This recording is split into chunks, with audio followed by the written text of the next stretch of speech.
रहमतुल्लाहि व अला बरकतुल्लाह।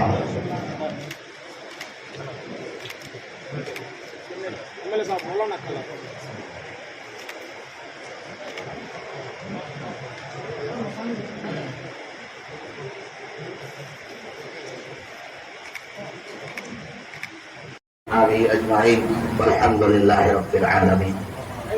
भाई इफ्तार का वक्त हो चुका को भी इनका दोस्त बना दे और इनके गैरों को भी इनका दोस्त बना दे।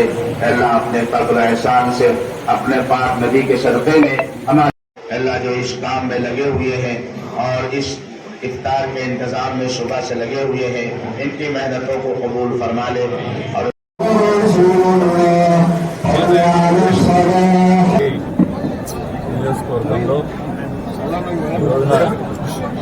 ముస్లిం సోదరి సోదరిమణులందరికీ కూడా ఏదైతే ఉపవాసాలు ఉంటూ అల్లాహ్ని ప్రార్థిస్తూ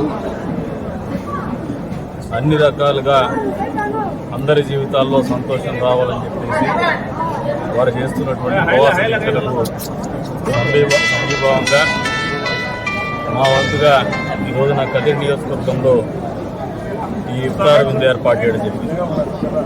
ముస్లింల మనోభావాల్ని గుర్తెరిగినటువంటి నాయకులుగా ఆ నాయకత్వంలో పనిచేస్తున్నటువంటి మేమందరం కూడా వాళ్ళకు సంఘీభావం తెలపాల్సినటువంటి అవసరము.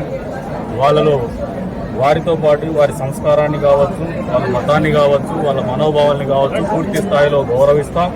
వారి జీవితాల్లో ఏదైతే ఈ ప్రభుత్వం తోడ్పాటు అందించాలో అభివృద్ధి కోసం కావచ్చు, సంక్షేమం కోసం కావచ్చు, చంద్రబాబు నాయుడు గారు ఎప్పుడు కూడా ముస్లింలకు ప్రభుత్వం ఏర్పడిన ఎప్పుడు ప్రభుత్వం ఏర్పడినా కూడా ముస్లింలకు ప్రత్యేకంగా సంక్షేమ పథకాలు కావచ్చు, అదే రకంగా వాళ్ళు చదువుకోవడానికి కావచ్చు, పెళ్లిళ్ళు చేసుకోవడానికి కావచ్చు ప్రభుత్వం తరఫున ఎప్పుడు కూడా నిరంతరం తోడ్పాటు అందిస్తూనే వస్తున్నారు. ముస్లిం సోదరిమణులు ఎక్కువ ఉన్నటువంటి నియోజకవర్గం వారందరి జీవితాల్లో మంచి మార్పు తీసుకొచ్చేటువంటి ఆలోచన విధానంతోనే ముందుకు పోతుంది. ఎవరు కూడా అపోహలు పెట్టుకోవద్దండి. గతంలో ఎన్నికల సమయంలో బీజేపీతో కలిసి ఉన్నారు కాబట్టి వేరే రకమైనటువంటి వదంతులు వ్యాప్తించేటువంటి ప్రయత్నాలు చేస్తున్నారు. ఈ రోజున బీజేపీతో కలిసే అధికారంలోకి వచ్చినాం.